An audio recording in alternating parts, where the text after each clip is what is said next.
Halo semuanya, kembali di Cermin Kehidupan. Semoga kalian semua selalu dalam keadaan baik ya. Buat kalian yang baru mampir, jangan lupa subscribe dan like kalau kamu suka konten Cermin Kehidupan.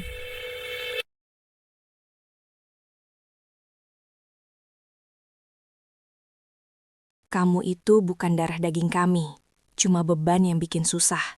Jadi, pergi aja dari rumah ini sekarang.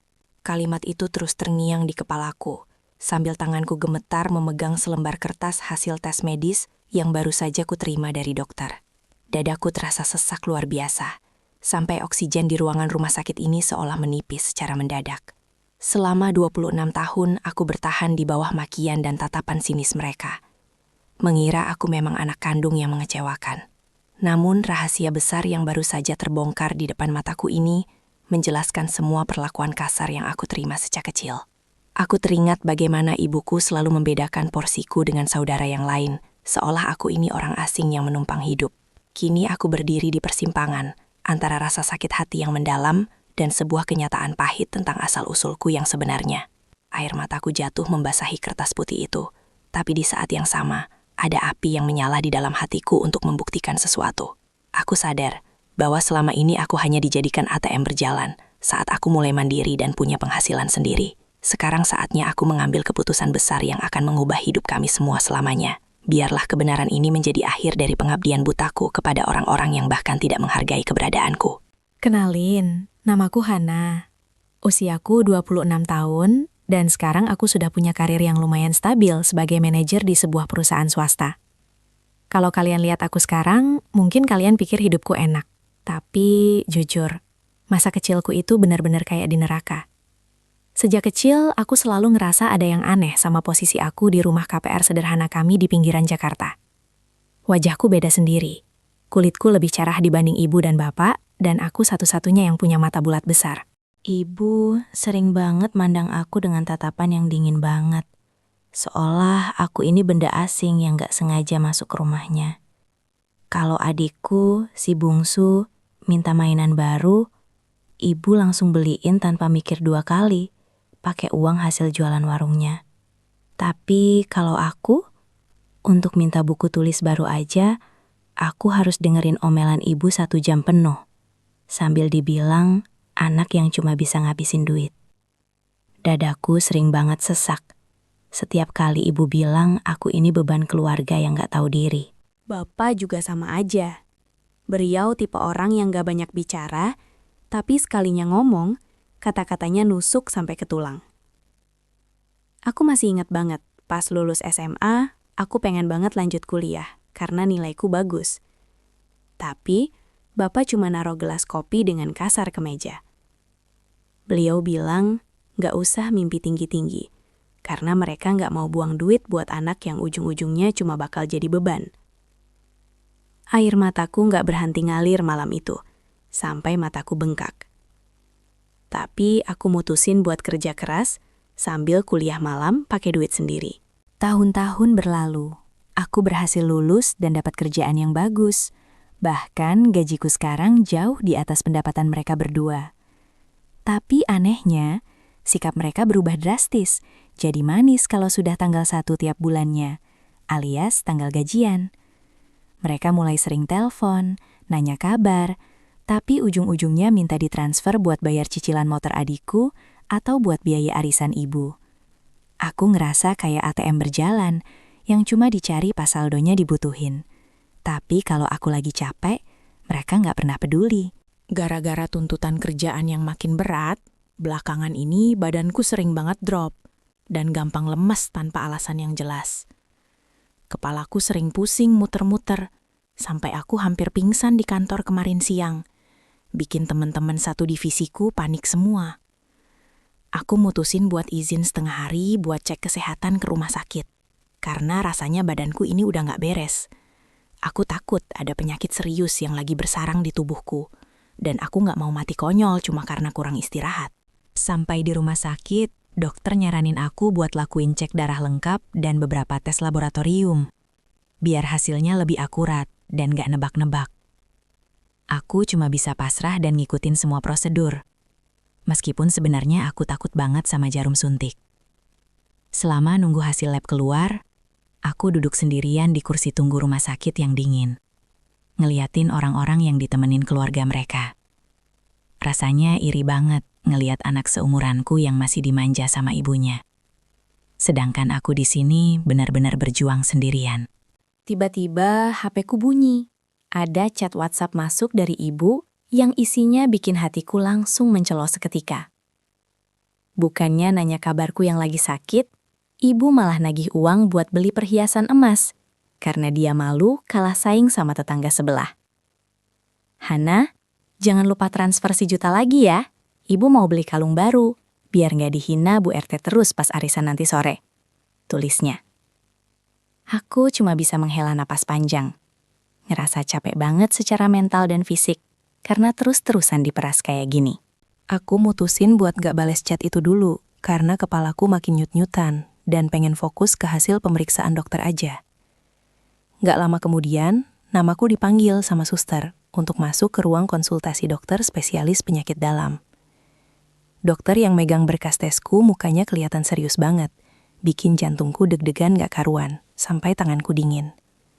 Aku cuma bisa meremas ujung blazerku, berusaha buat tetap tenang meskipun sebenarnya di dalam hati aku udah mau nangis karena takut. Dokter itu buka kacamatanya, terus natap aku dengan tatapan yang susah banget aku artikan. Kayak ada rasa kasihan tapi juga bingung. Beliau nanya pelan-pelan soal riwayat penyakit keluargaku, terutama soal golongan darah bapak dan ibu yang aku tahu dari kartu keluarga. Pas aku jawab kalau bapak golongan darahnya O dan ibu juga O, dokter itu terdiam cukup lama sambil ngerutin dahi. Beliau narik napas panjang terus nyodorin selembar kertas yang isinya hasil tes golongan darah tuh yang ternyata AB. Dunia seolah berhenti berputar. Pas dokter itu bilang kalau secara medis, mustahil bagi orang tua dengan golongan darah O untuk punya anak AB. Beliau juga bilang ada keanehan lain di hasil tes DNA awal yang sempat ikut terproses, karena ada kecurigaan kelainan genetik yang aku keluhkan. Rasanya seperti ada petir yang menyambar tepat di atas kepalaku, membuat sekujur tubuhku lemas dan gak bisa gerak sama sekali. Masalah kecil yang awalnya cuma cek kesehatan rutin, tiba-tiba berubah jadi badai besar yang siap ngebongkar seluruh hidupku. Aku pulang dari rumah sakit dengan langkah gontai, seolah bumi yang kupijak ini gak lagi punya gravitasi. Kepalaku terus-terusan memutar kata-kata dokter tadi. Mustahil, Hana. Secara medis itu gak mungkin terjadi. Aku sampai di depan rumah KPR kami yang catnya sudah mulai mengelupas. Tempat yang selama 26 tahun kupanggil rumah. Aku berdiri lama di depan pintu, memandangi sandal jepit bapak, mencari alasan kenapa mereka bisa setega itu menyembunyikan hal sebesar ini. Rasanya aneh. Aku merasa seperti orang asing yang baru pertama kali bertamu ke rumah sendiri. Malam itu, aku gak bisa tidur sama sekali. Mataku terus menatap langit-langit kamar yang sedikit berjamur. Aku mulai mengingat kembali semua kejadian ganjil yang dulu sering aku abaikan, karena aku terlalu sayang sama mereka. Dulu, pas aku SD, tetangga julid di depan rumah pernah nyeletuk kalau aku ini anak nemu di depan masjid, gara-gara wajahku gak ada mirip-miripnya sama ibu. Waktu itu aku nangis sesenggukan, tapi ibu langsung narik tanganku kasar dan nyuruh aku jangan dengerin omongan orang gila. Sekarang aku sadar, wajah ibu saat itu bukan marah karena difitnah, tapi ketakutan karena rahasianya hampir bocor. Kecurigaanku makin membesar saat aku teringat kalau di rumah ini gak pernah ada foto ibu saat sedang hamil aku. Foto adikku pas masih di kandungan sampai lahiran ada lengkap di album besar di ruang tamu. Tapi fotoku, cuma ada foto pas aku sudah balita dengan baju yang kelihatan kebesaran dan kusam. Aku pernah nanya soal ini, tapi ibu selalu beralasan kalau dulu kamera lagi rusak atau mereka nggak punya duit buat cuci foto. Gara-gara itu, aku selalu merasa ada potongan puzzle yang hilang dalam sejarah hidupku sendiri. Dan sekarang potongan itu mulai terasa menyakitkan. Besoknya, aku sengaja pulang kantor lebih awal dan mendapati ibu lagi asyik ngerumpi sama Bu RT di teras rumah sambil ngupas mangga. Aku lewat gitu aja, tanpa salaman. Hatiku terlalu sakit untuk sekadar basa-basi sama orang yang mungkin sudah membohongiku seumur hidup. Dari balik jendela kamar, aku dengar ibu ngomongin aku ke Bu RT. Katanya aku sekarang sudah sombong karena sudah jadi manajer. Hana itu emang gitu, Bu. Untung saya yang ngerawat dari kecil. Kalau enggak mah, udah jadi apa dia? Kata ibu dengan nada yang sangat meremehkan. Tanganku mengepal kuat sampai kuku-kukunya memutih. Rasa sesak di dadaku sudah nggak bisa ditahan lagi karena ucapan ibu barusan. Aku mutusin buat bongkar lemari tua di gudang belakang, tempat bapak biasanya nyimpan surat-surat penting keluarga. Aku tahu ini salah, tapi aku butuh kepastian lebih dari sekadar teori golongan darah dari dokter kemarin sore. Debu di gudang itu bikin aku bersin-bersin, tapi aku nggak peduli. Aku terus mengaduk-aduk tumpukan kertas tua di dalam koper usang. Di sana, aku nemuin map coklat yang sudah robek pinggirannya, dan baunya sangat apek karena lembab. Di dalam map itu ada akta kelahiranku. Tapi ada yang aneh, karena kertasnya kelihatan lebih baru dibanding dokumen lainnya yang sudah menguning. Aku juga nemuin secari kertas kecil, struk pembayaran dari sebuah yayasan panti asuhan yang tanggalnya tepat 1 minggu setelah tanggal lahirku. Jantungku serasa mau copot. Nafasku jadi pendek-pendek saat membaca nominal yang tertulis di sana, dengan keterangan donasi adopsi. Air mataku nggak berhenti ngalir, membasahi kertas tua itu, sampai tulisannya agak luntur, karena aku nggak sanggup nahan tangis lagi. Pas lagi asyik bongkar-bongkar, tiba-tiba pintu gudang terbuka keras, dan ibu berdiri di sana dengan wajah yang merah padam karena marah. "Kamu ngapain di sini? Siapa yang kasih izin kamu bongkar-bongkar barang Bapak?" Teriak ibu sambil berusaha merebut map coklat dari tanganku. Aku refleks menjauhkan map itu. Mataku menatap ibu dengan tajam. Tatapan yang belum pernah aku berikan selama 26 tahun ini. Aku cuma pengen tahu kebenaran, kenapa ada struk panti asuhan atas namaku di dalam koper rahasia Bapak ini. Ibu langsung diam 1000 bahasa. Mukanya yang tadi garang tiba-tiba berubah pucat pasi, kayak orang yang habis lihat hantu di siang bolong. Beliau mencoba merebut kertas itu lagi, tapi aku lebih cepat menyembunyikannya di balik punggungku, sambil terus mundur ke pojok gudang. "Ibu, jujur sama Hana, ini apa? Kenapa golongan darah Hana beda sendiri sama ibu dan bapak?" Tanyaku dengan suara gemetar hebat. Ibu cuma bisa megap-megap, tangannya gemetar, dan dia nggak berani natap mataku langsung. Seolah dia baru saja tertangkap basah ngelakuin dosa besar. Bukannya ngejelasin baik-baik, ibu malah teriak histeris dan manggil bapak yang baru aja pulang kerja dari bengkel depan. Bapak masuk ke gudang dengan wajah bingung. Tapi pas lihat map coklat di tanganku, ekspresinya langsung berubah jadi sangat dingin dan menyeramkan. Beliau nggak kelihatan menyesal sama sekali, malah sebaliknya. Beliau natap aku kayak aku ini musuh yang baru saja menusuknya dari belakang. Aku ngerasa suasana di gudang kecil itu makin mencekam. Bau debu dan rahasia busuk seolah mencekik leherku sampai aku sulit bernafas. Keheningan di gudang itu pecah saat Bapak tiba-tiba ketawa kecil. Ketawa yang kedengerannya sangat jahat dan sama sekali nggak ada rasa sayangnya. "Oh, jadi kamu sudah tahu. Baguslah. Nggak usah ada yang disembunyiin lagi kalau kamu itu memang bukan bagian dari darah kami," ucap Bapak enteng. Kalimat itu benar-benar kayak pisau yang dihunus tepat ke jantungku, bikin seluruh harapanku untuk dapat pelukan hangat hancur seketika. Masalah ini bukan lagi sekedar kecurigaan, tapi sudah jadi kenyataan pahit yang harus aku telan bulat-bulat sore itu juga. Aku terdiam mematung. Rasanya seperti disambar petir di siang bolong mendengarkan pengakuan bapak yang begitu santai tanpa beban. Lututku lemas, sampai aku harus bersandar ke rak kayu tua agar tidak ambruk ke lantai gudang yang kotor. Air mataku mengalir deras tanpa suara, membasahi pipiku yang terasa panas karena syok yang luar biasa dalam. Jadi, selama ini aku benar-benar hanya orang asing yang dipungut untuk memenuhi ambisi atau mungkin sekedar pelampiasan mereka saja. Aku memandang kertas donasi adopsi itu lagi, menyadari bahwa identitasku selama ini hanyalah sebuah kebohongan besar yang tersusun rapi. Ibu yang tadinya pucat, tiba-tiba berubah kembali menjadi galak. seolah rasa bersalahnya hilang berganti dengan pembelaan diri yang kasar. Dia melangkah maju dan merampas kertas itu dari tanganku dengan sangat kasar, sampai jariku tergores pinggiran kertas yang tajam. "Gak usah sok jadi korban ya, Hana. Kamu itu harusnya bersyukur kami ambil dari panti. Kalau enggak, kamu mungkin sudah jadi gelandangan." Bentaknya tepat di depan wajahku. Aku bisa merasakan percikan ludahnya di pipiku, tapi aku terlalu hancur untuk sekadar menghapusnya atau membalas teriakannya saat itu. Bapak mengangguk setuju sambil melipat tangannya di dada. Matanya menatapku dengan tatapan yang sangat merendahkan, seolah aku ini sampah. Beliau bilang kalau dulu mereka mengadopsi aku hanya karena ibu sulit hamil dan butuh pancingan agar bisa punya anak kandung sendiri. Begitu adikku lahir setahun kemudian, kehadiranku dianggap sudah tidak penting lagi dan hanya menambah beban pengeluaran keluarga yang pas-pasan.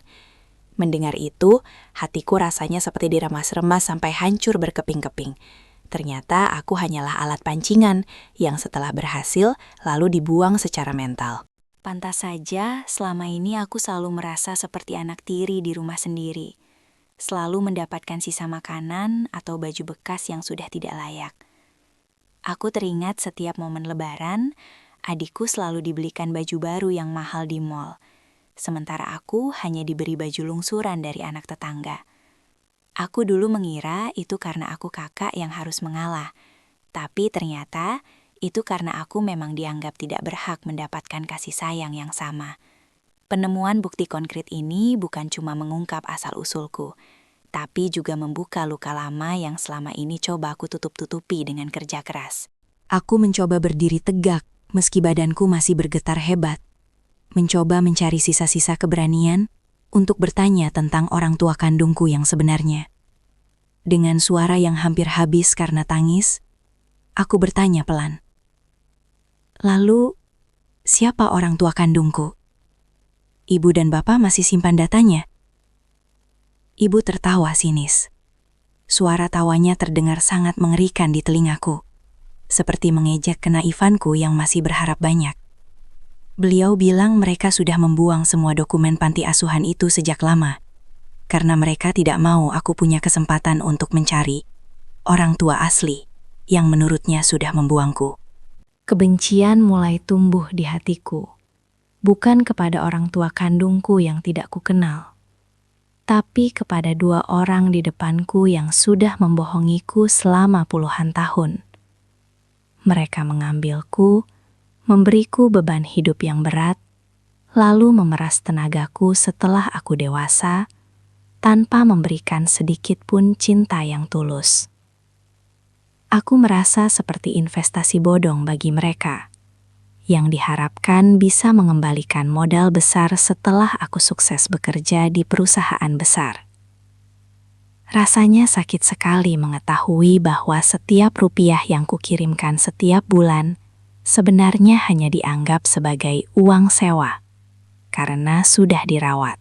Ibu kemudian masuk ke dalam rumah dan keluar lagi sambil membawa tas kerjaku, lalu melemparkannya ke lantai gudang dengan sangat tidak sopan. Dia bilang kalau aku sudah tahu kebenarannya, maka tidak ada alasan lagi bagiku untuk tinggal di rumah ini dan mengganggu kenyamanan keluarga asli mereka. Aku terpaku, tidak menyangka mereka akan sekejam ini mengusirku, tepat setelah aku mengetahui kenyataan pahit tentang asal-usulku yang sebenarnya. Dunia serasa runtuh.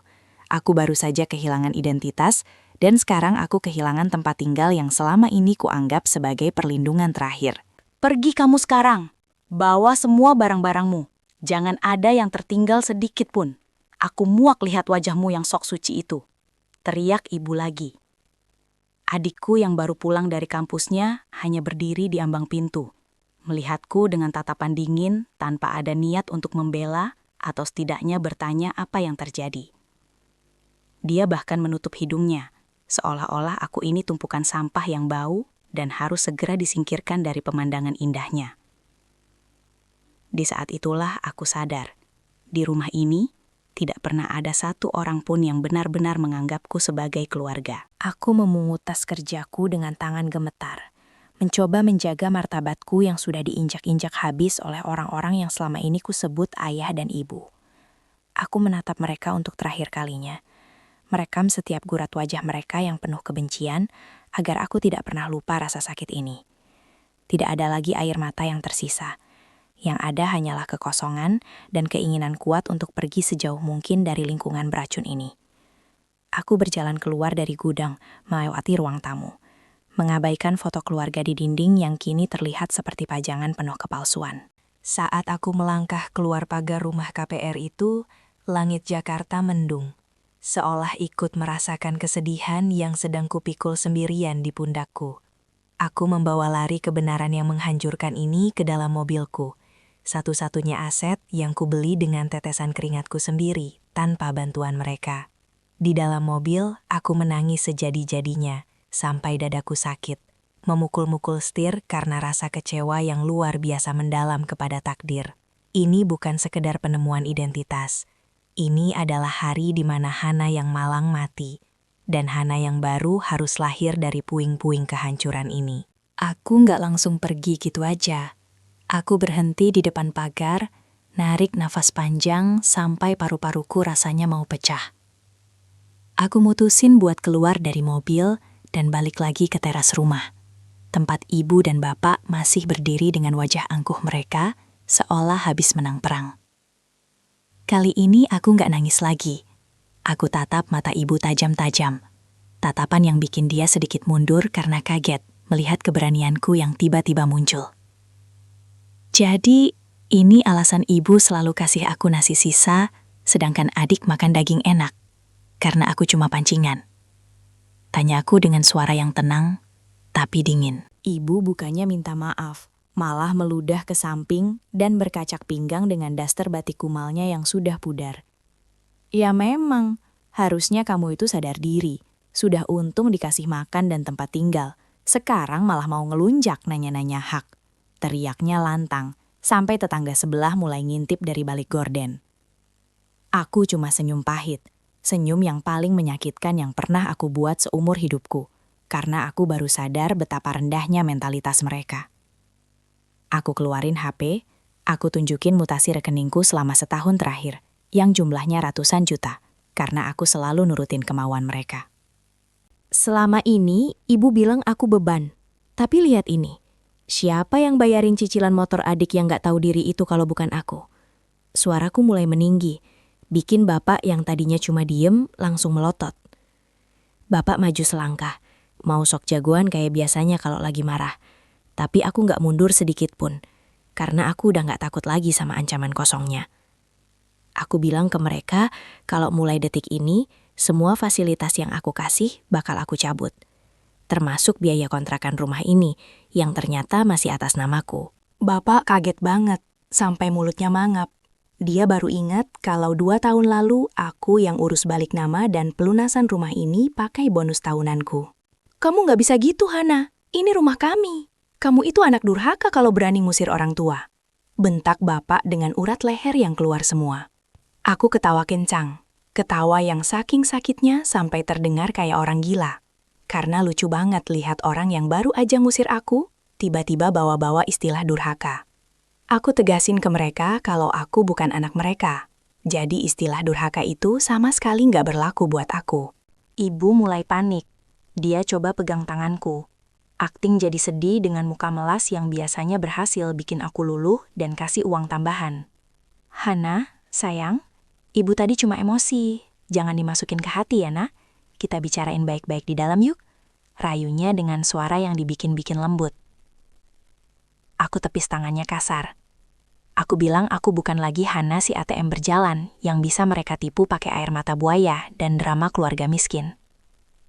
Aku udah cukup sabar selama 26 tahun jadi pelayan di rumah yang sebenarnya aku yang biayai hampir seluruh operasionalnya. Adikku tiba-tiba keluar dari dalam rumah sambil teriak-teriak, nggak terima karena aku bilang mau tarik motor sport yang baru dia pamerin ke temen-temennya. Kak Hana, jangan egois dong. Itu motor udah jadi hak gue. Lo kan udah kaya, masa pelit banget sama adik sendiri? Ucapnya tanpa rasa malu sedikit pun. Aku natap dia dengan rasa jijik yang luar biasa. Anak manja ini nggak sadar kalau tanpa keringatku, dia mungkin sudah putus kuliah dan jadi pengangguran di pinggir jalan. Aku bilang ke dia kalau dia mau motor, silahkan kerja sendiri atau minta sama orang tua asli kesayangannya itu. Suasana makin panas. Ibu mulai teriak-teriak manggil warga, narasiin kalau aku ini anak yang mau ngusir orang tua kandungnya sendiri demi harta. Tetangga mulai keluar rumah, bisik-bisik sambil nunjuk-nunjuk ke arahku. Persis kayak apa yang ibu mau, bikin aku kelihatan jadi penjahat di lingkungan ini. Tapi aku nggak diem aja.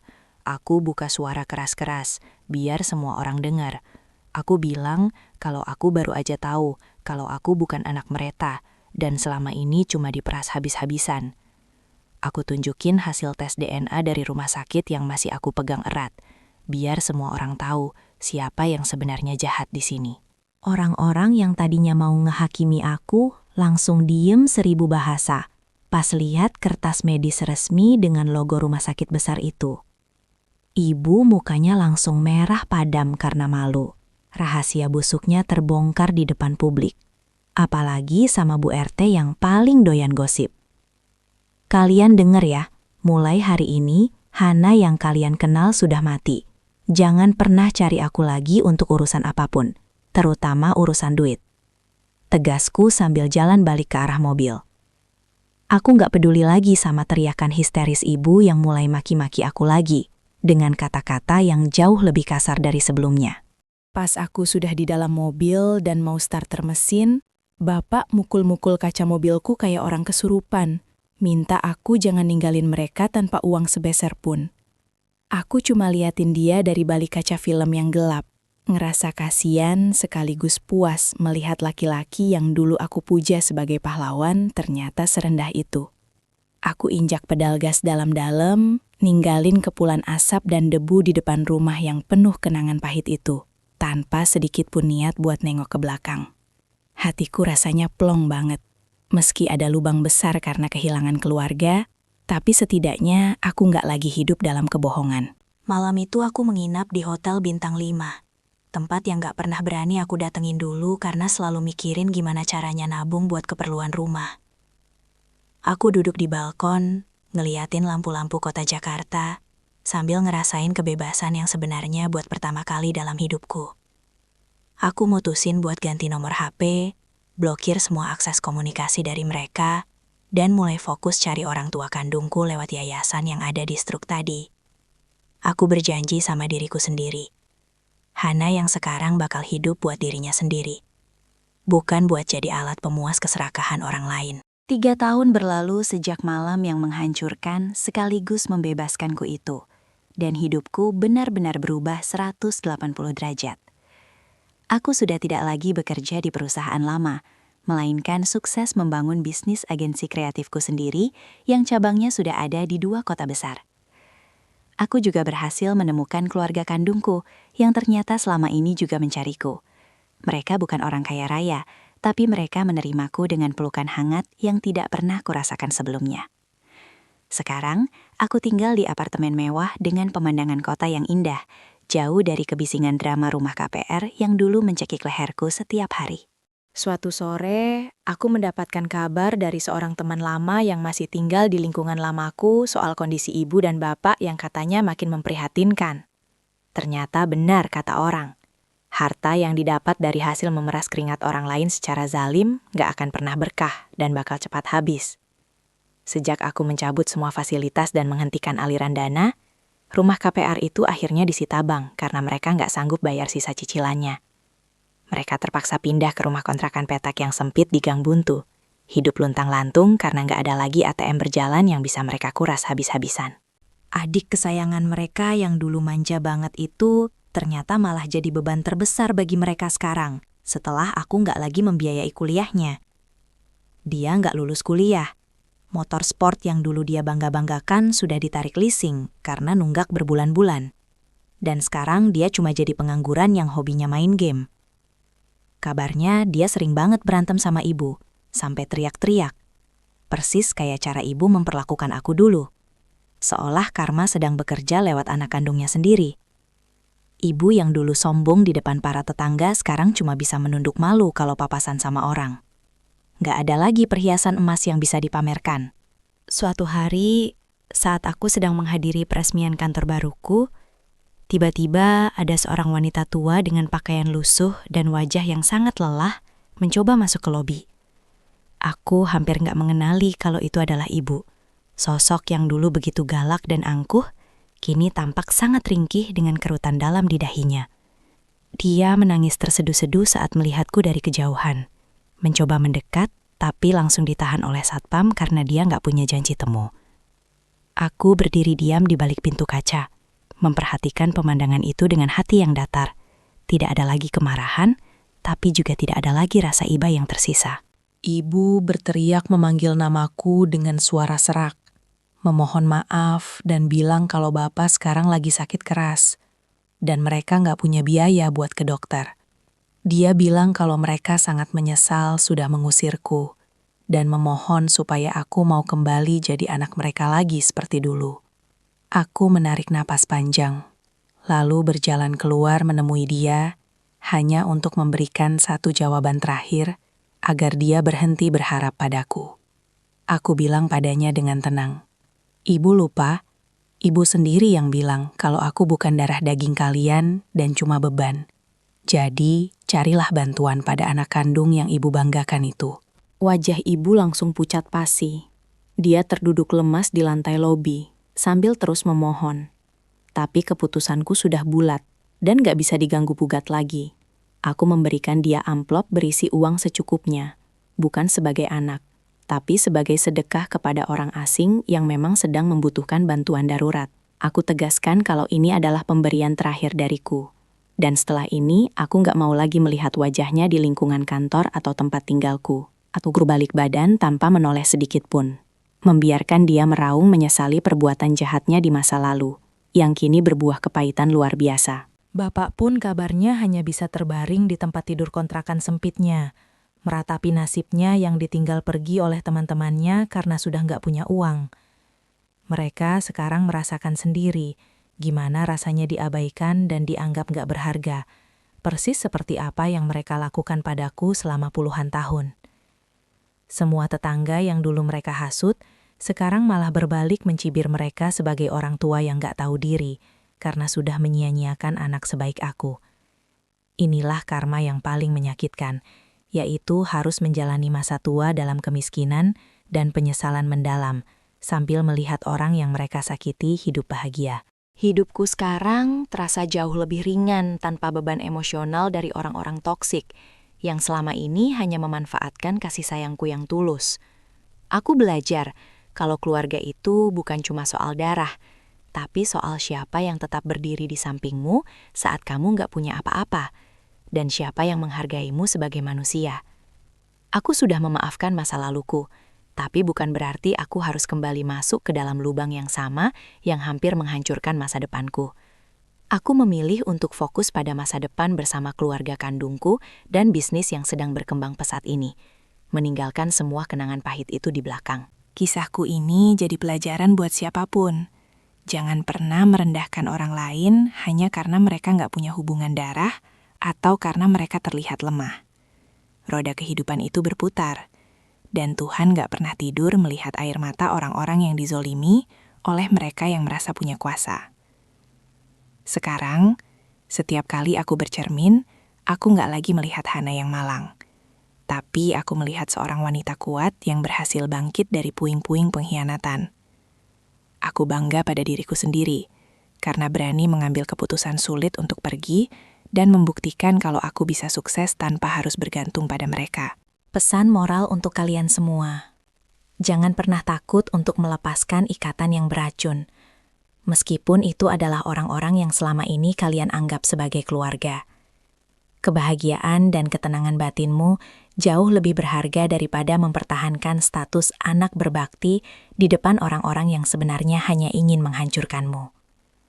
Jalani hidupmu dengan integritas, kerja keras, dan kejujuran.